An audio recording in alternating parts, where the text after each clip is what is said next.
தானியேல் அதிகாரம் 6.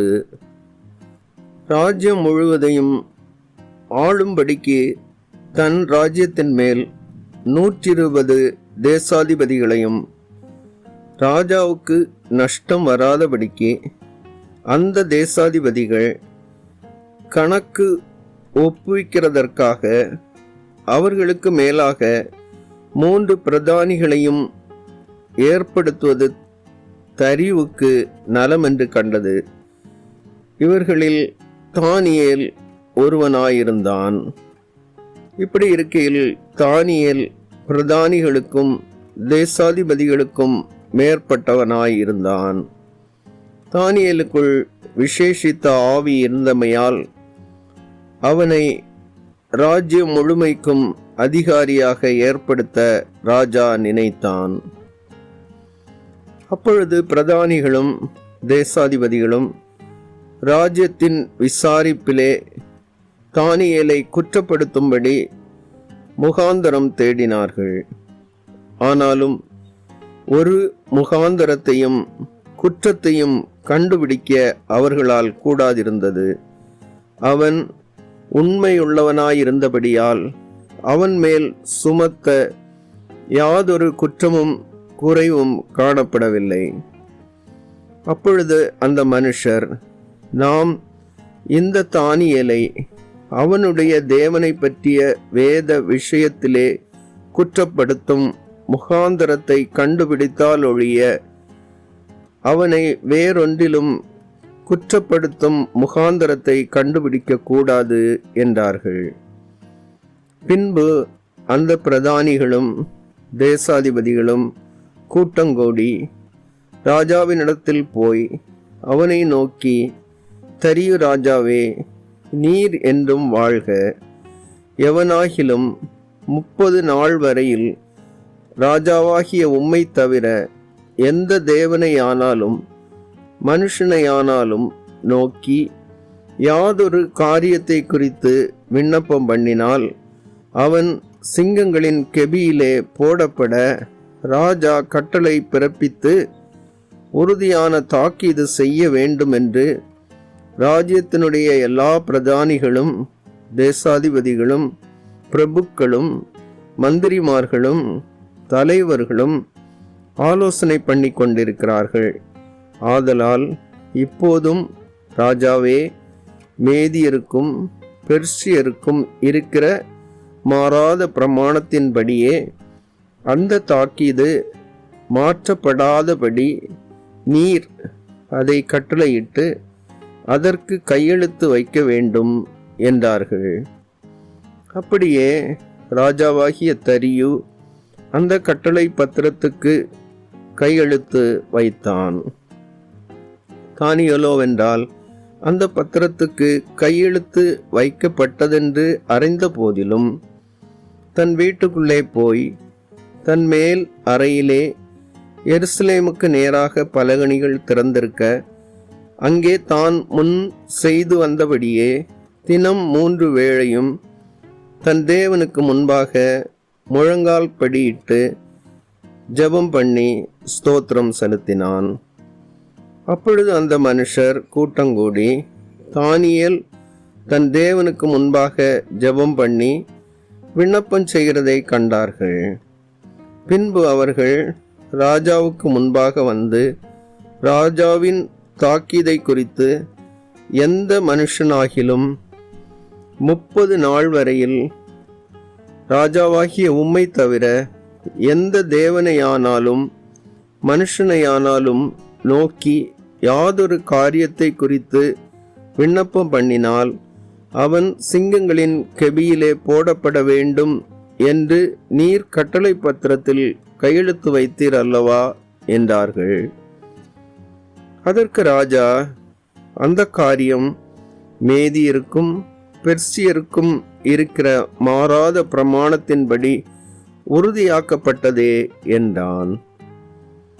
அப்பொழுது அவர்கள் ராஜாவை நோக்கி, சிறைபிடிக்கப்பட்ட யூதேயா தேசத்தின் புத்திரரில் தானியேல் என்பவன் உம்மையும் நீர் கையெழுத்து வைத்து கொடுத்த கட்டளையையும் மதியாமல் தினம் 3 வேளையும் தான் பண்ணும் விண்ணப்பத்தை பண்ணுகிறான் என்றார்கள். ராஜா இந்த வார்த்தைகளை கேட்டபோது தன்னில் மிகவும் சஞ்சலப்பட்டு தானியேலை காப்பாற்றும்படிக்கு அவன் பேரில் தன் மனதை வைத்து அவனை தப்புவிக்கிறதற்காக சூரியன் அஸ்தமிக்கும் மட்டும் பிரயாசப்பட்டு கொண்டிருந்தான். அப்பொழுது அந்த மனுஷர் ராஜாவினிடத்தில் கூட்டமாய் வந்து, ராஜா கட்டளையிட்ட எந்த தாக்கீதும் கட்டளையும் மாற்றப்படக்கூடாது என்பது மேதியருக்கும் பெர்ஷியருக்கும் பிரமாணமாயிருக்கிறதென்று அறிவீராக என்றார்கள். அப்பொழுது ராஜா கட்டளையிட அவர்கள் தானியேலை கொண்டு வந்து அவனை சிங்கங்களின் கெபியிலே போட்டார்கள். ராஜா தானியேலை நோக்கி, நீ இடைவிடாமல் ஆராதிக்கிற உன் தேவன் உன்னை தப்புவிப்பார் என்றான். ஒரு கல் கெபியினுடைய வாசலின் மேல் கொண்டு வந்து வைக்கப்பட்டது.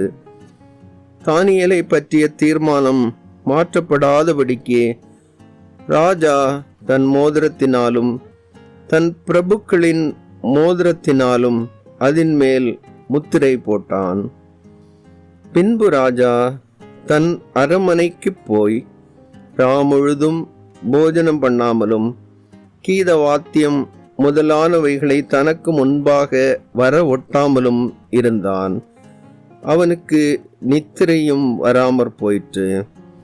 காலமே கிழக்கு வெளுக்கும் போது ராஜா எழுந்திருந்து சிங்கங்களின் கெபிக்கு தீவிரமாய் போனான்.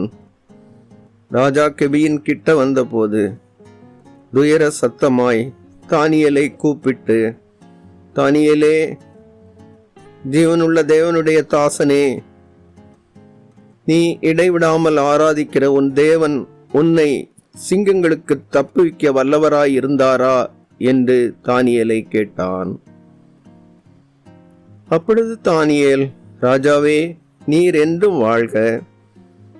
சிங்கங்கள் என்னை சேதப்படுத்தாதபடிக்கு தேவன் தம்முடைய தூதனை அனுப்பி அவைகளின் வாயை கட்டி போட்டார்.